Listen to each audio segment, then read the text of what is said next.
よ、体で。おお、体か。将来が心配じゃない。もちろんじゃ。優しくするのじゃぞ。तो ये स्टोरी है एक unnamed 34 years old Japanese NEET की। नीट मतलब वो मेडिकल फील्ड में होने वाला एग्जाम नहीं। इस नीट का मतलब है नॉट इन एजुकेशन, एम्प्लॉयमेंट और ट्रेनिंग। और ये बंदा अपने होम से एविक्टेड था following his parents death and skipping the funeral. Upon self introspection वो कंक्लूड करता है कि उसकी लाइफ अल्टीमेटली पॉइंटलेस है, बट फिर भी उसने जंप किया एक स्पीडिंग ट्रक के सामने जो कि एक ग्रुप ऑफ टीनेजर्स की तरफ बढ़ रहा था।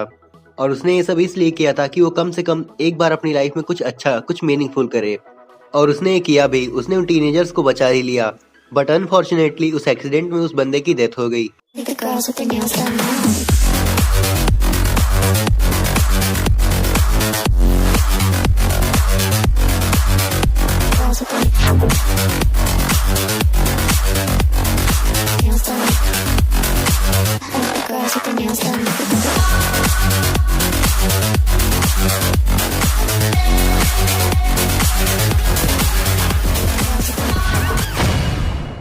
एपिसोड 1। तो उसकी डेथ के बाद हमें दिखाया जाता है कि वो बंदा एक दूसरे वर्ल्ड में रीइंकार्नेट हुआ है जो कि स्वॉर्ड एंड सोसरी से भरा हुआ था, और वो अभी एक न्यूबॉर्न बेबी है जिसका नाम है रूडियस। उसके बाद हमें पता चलता है कि इस वर्ल्ड में लोग मैजिक यूज कर सकते हैं, जब रूडियस की मॉम उस पे हीलिंग मैजिक यूज करती हैं। और हमें ये भी पता चलता है कि उसकी मदर एक एडवेंचरर थी। और फिर हम देखते हैं कि करीब 1 या 2 साल बाद अपने घर में घूमते वक्त रूडियस को कुछ बुक्स मिलती हैं जिसको वो रीड करना स्टार्ट करता है। और तब हमें पता चलता है कि वो एक मैजिक मैनुअल बुक है। उसमें ये बताया गया है कि इस वर्ल्ड में मैजिक काम कैसे करता है और हर एक की मैजिक कैपेसिटी उसके बर्थ पे सेट होती है। बाद में हमें पता चलता है कि ये सब गलत है, क्योंकि यूजर जितना मैजिक यूज करेगा उतना उसकी कैपेसिटी इंक्रीज होती जाएगी। और एक बात रूडियस गलत साबित करता है कि मैजिक करने के लिए आपको चैंट्स बोलना होता है, बट ये सच नहीं है। अगर आप उसको अपने माइंड में विजुअलाइज कर लेते हैं तो आपको चैंट्स बोलने की जरूरत नहीं है। जिसके बाद वो बहुत प्रैक्टिस करता है ताकि वो अपनी कैपेसिटी इंक्रीज कर ले, और वो कुछ समय के बाद अपनी कैपेसिटी इंक्रीज कर भी लेता है और वाटर मैजिक से अपनी घर की एक वॉल उड़ा देता है। और उसके पेरेंट्स वहाँ आते हैं और उससे पूछते हैं कि क्या ये तुमने इस मैनुअल से मैजिक पढ़ के किया? तो वो बोलता है कि हाँ। और उसके बाद उसकी मॉम उसके डैड को एक मैजिक टीचर हायर करने को बोलती हैं। और कुछ दिन बाद एक हॉट एंड सेक्सी एक मैजिक टीचर उसके घर आती है जिसका नाम रॉक्सी मिगर्डिया था। उसके बाद वो रूडियस को मैजिक सिखाना स्टार्ट कर देती है और वो उसको देख के ये जान जाती है कि वो एक खास स्टूडेंट है जो कि मैजिक बहुत अच्छे से यूज कर सकता है। उसके बाद सब लोग घर के अंदर आते हैं और रॉक्सी को वेलकम पार्टी देते हैं, और यहीं पे एपिसोड 1 एंड हो जाता है। एपिसोड 2। तो एपिसोड 2 स्टार्ट होते ही हम उस बंदे की यानी रूडियस की पुरानी लाइफ की फ्लैशबैक्स को दिखाया जाता है, जहाँ वो एक नीट होता है और उसके पेरेंट्स की डेथ के बाद उसको घर से निकाल दिया जाता है, जिसके बाद उसकी कार एक्सीडेंट में डेथ हो जाती है।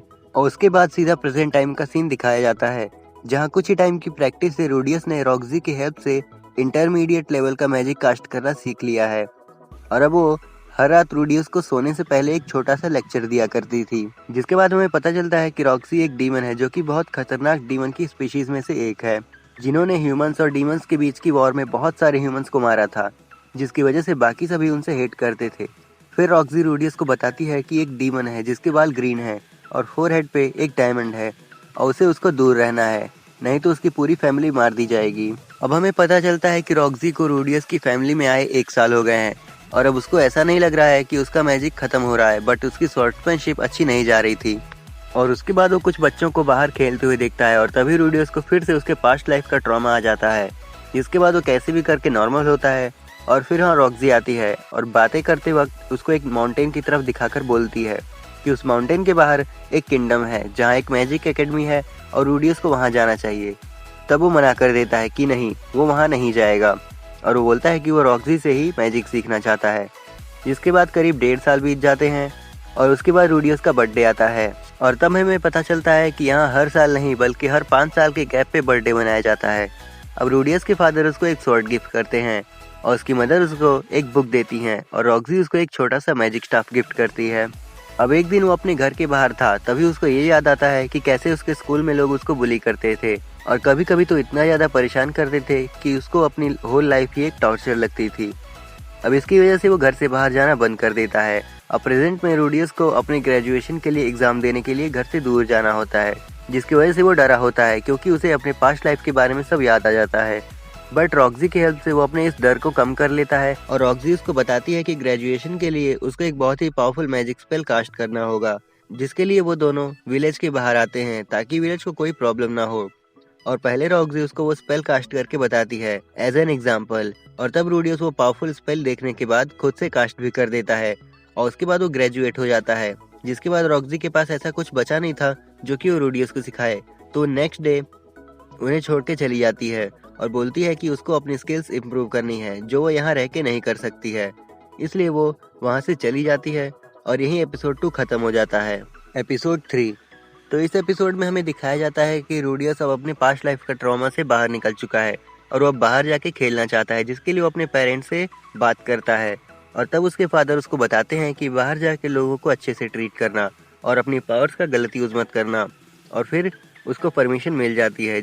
उसके बाद हमें दिखाया जाता है कि रूडियस बाहर टहल रहा होता है, तभी वो देखता है कि 3 लड़के एक दूसरे बच्चे को बुली कर रहे होते हैं और तब वो अपना मैजिक यूज करता है और उस बच्चे को बचा लेता है। उसके बाद जब रूडियस अपने मैजिक से उस बच्चे का बाल धोता है तो वो देखता है कि उस बच्चे के बाल ग्रीन कलर के होते हैं, बट उसके फोरहेड पे कोई भी डायमंड नहीं होता है, और तब वो समझ जाता है कि ये सुपर ड्रेस का नहीं है। और फिर उस बच्चे को बोलता है कि अगर तुम इनसे डरते रहोगे तो ये तुमको ऐसे ही परेशान करेंगे। फिर उसको पता चलता है कि वो बच्चा एक हाफ एल्फ है और वो बोलता है कि उसको उसकी हेल्प नहीं करनी चाहिए थे क्योंकि अब वो बच्चे उसके साथ नहीं खेलेंगे। जिस पे रूडियस बोलता है कि अगर वो नहीं खेलेंगे तो तुम खेल लेना, और उसे उसका नाम पूछता है और वो बताता है कि उसका नाम सिल्फ है, बट अभी इनके पास कुछ खेलने के लिए नहीं होता है।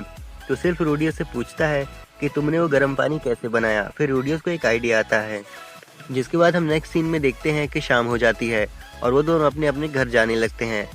उसके बाद जब रूडियस अपने घर आता है तो उसके डैड उसका वेट कर रहे होते हैं और वो रूडियस से बोलते हैं कि तुम जानते हो कि मैं क्यों गुस्सा हूँ। तो बोलता है कि जिस बच्चे को तुमने मारा था उसकी मॉम कंप्लेन करने आई थी। जिसके बाद रूडियस अपने डैड को बताता है कि एक्चुअली क्या हुआ था, कि कैसे वो बच्चा सिल्फ को बुली कर रहे थे और कैसे उसे उस बच्चे को बचाया, बट वो उसकी बात पे ध्यान नहीं देते हैं।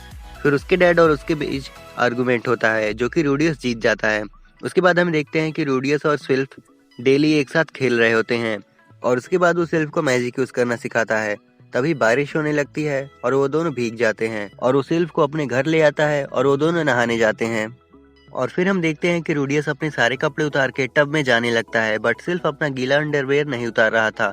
और तभी मजाक मजाक में रूडियस सिल्फ का अंडरवेयर उतार देता है और तभी सिल्फ जोर से चिल्लाता है और तब उसको पता चलता है कि सिल्फ असल में एक लड़की है और उसका नाम सिल्फियट है।